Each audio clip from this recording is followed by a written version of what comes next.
pretty exciting stuff now. It's going to start looking like an engine.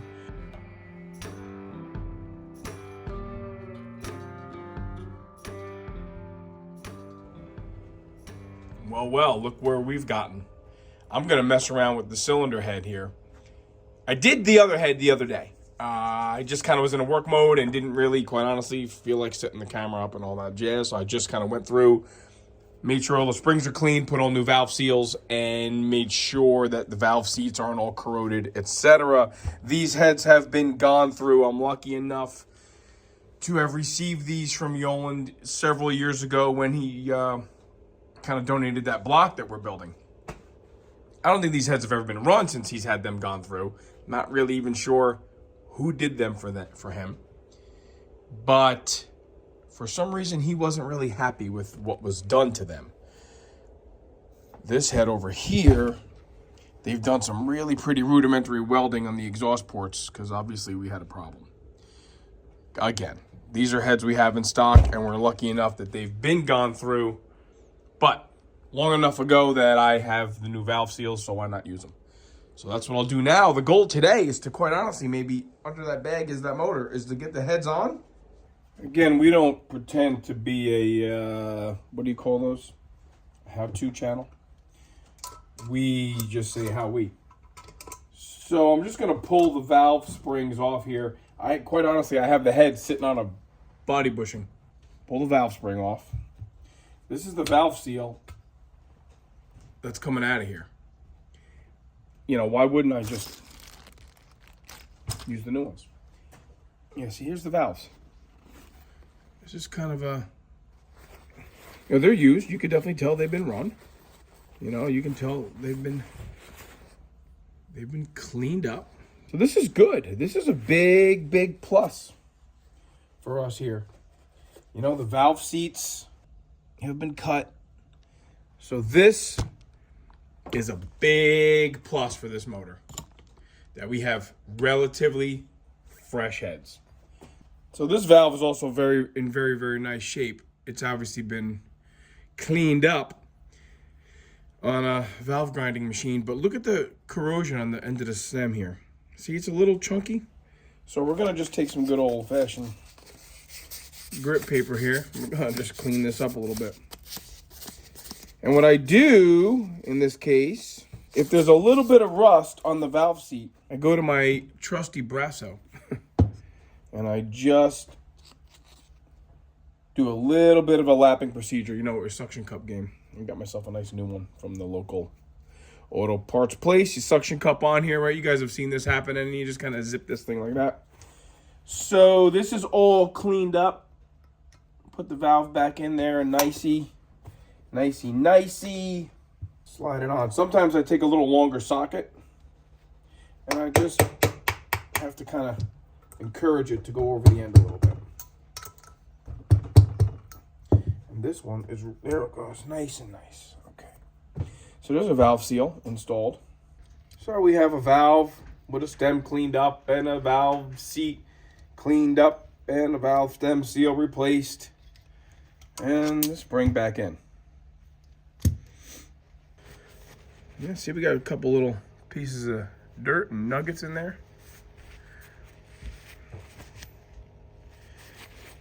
And some funk on the end of that. So we'll clean that up. We'll clean this valve seat up. It looks much like the other one. Just a little bit of surface rust. Where are we? There we are. Because they've been sitting around for so long.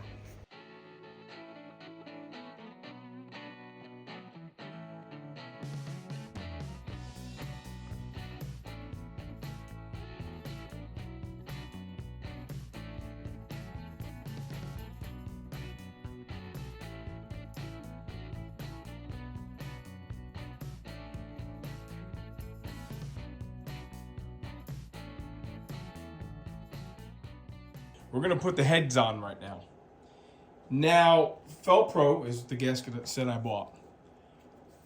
Oftentimes you'll see on head gaskets, you know, this side up or this side pointing forward or whatever. On these particular gaskets, there is no indicator. What I like to do though is just keep the striping up It just makes me feel like I'm doing the right thing. I have cleaned the cylinder head mounting surface. I've cleaned the heads. Obviously, you just saw me put valve stem seals in there. Unlike a Chevy, none of the head bolts go into coolant passages. So we don't need to put any of the white goopity gop on the head bolts to seal them. These may look like they do go into a coolant passage, but they don't. The holes have bottoms here. Torque specs are 80 foot-pounds, and we're gonna do 1, 2, 3, 4, 5, 6, 7, 8, 9, 10. 10 head bolts per side. The 2 bottom outer ones are the short bolts. The first go around is going to be 70 foot-pounds in order. Then we'll go to 80. So let's set this bad boy to 70. So let's just take these 2 short bolts. We're just gonna put them in here to hold the head on.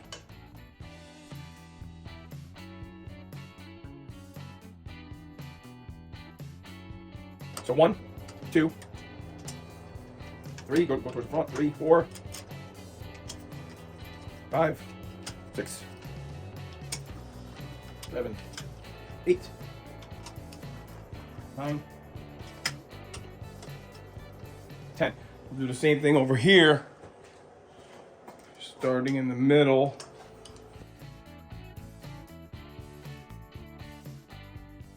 So here we go. This is going to be our 70 round.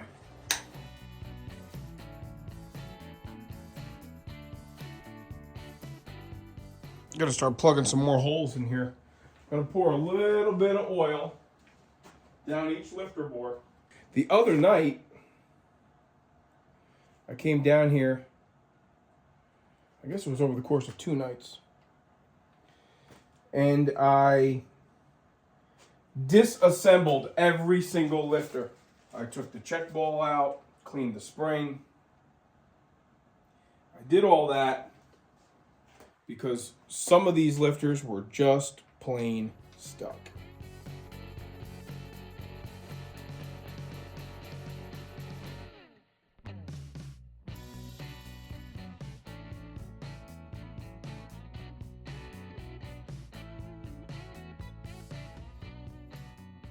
This is how the upper valve train gets lubricated. There's a hole in the end of that push rod. These push rods need to be hollow. 16 of them. Well, 15 were not a problem. 16 was. So I soaked it in PB Blaster. I hit it with compressed air. Then I said, I need to get something down in there. So just go to your miscellaneous cabinet that everybody has. Get yourself a piece of 14-2 Romex and cut the ground out of it. And just clean out that schmutz that's in there. I've always loved putting push rods in. I don't know why, but I have. So a couple of these push rods, a little different than the others. Some are out of this motor, and some are out of that L74. So what I'm gonna do is I just want to make sure that I match all the ends up. We'll go with numbers 2 and 6. We'll go with the original push rods from the L74.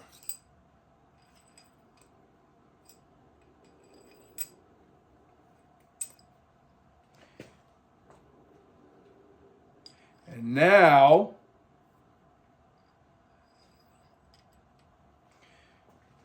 we literally have to bolt the rockers on. Starting to assemble the valve train here. Oldsmobile valve train is different. It has these aluminum bridges right here. These bridges go from rocker to rocker per cylinder. There really is no, innate valve adjustment here. So I've cleaned these up. I've soaked them in oil. And obviously, we could be going for performance builds and shimming the rockers and doing all this funny stuff like I have in the OG. Like I said before, Joe leaves. The talent leaves. I stopped recording. It's not that exciting. Rocker arms are on, bridges are on, push rods are in, and I just wanted to see this motor tonight with a complete valve train. Tomorrow morning, I'll come down here and I'll do a little bit more. We have oil filter housing to do, distributor, oil filler tube. Trying desperately to get back in the groove. Work has been busy, life has been hectic. We appreciate everyone's patience. Here we are back at the $500 in stock build. All my drill batteries are dead. If I have one of the Milwaukee drills on this thing and I crank it up, just under 60 pounds. I'm kind of good with that. The oiling system is primed.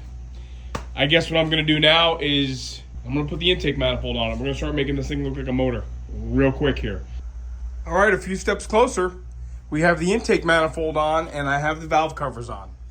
I guess tomorrow I will maybe get the distributor in and the carburetor on, and then we'll start playing around with some pulleys. I don't intend to have to run water through the thing right away. And we will be putting big block manifolds on only because that's what I have in stock.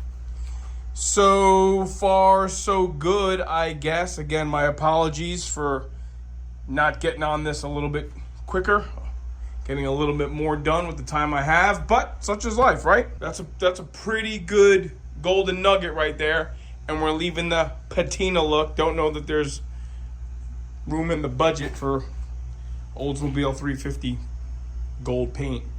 The paint I had I don't think is any good. It's kind of not spraying, but all right, well, there you have it. I think this is going to be the end of the valve train video.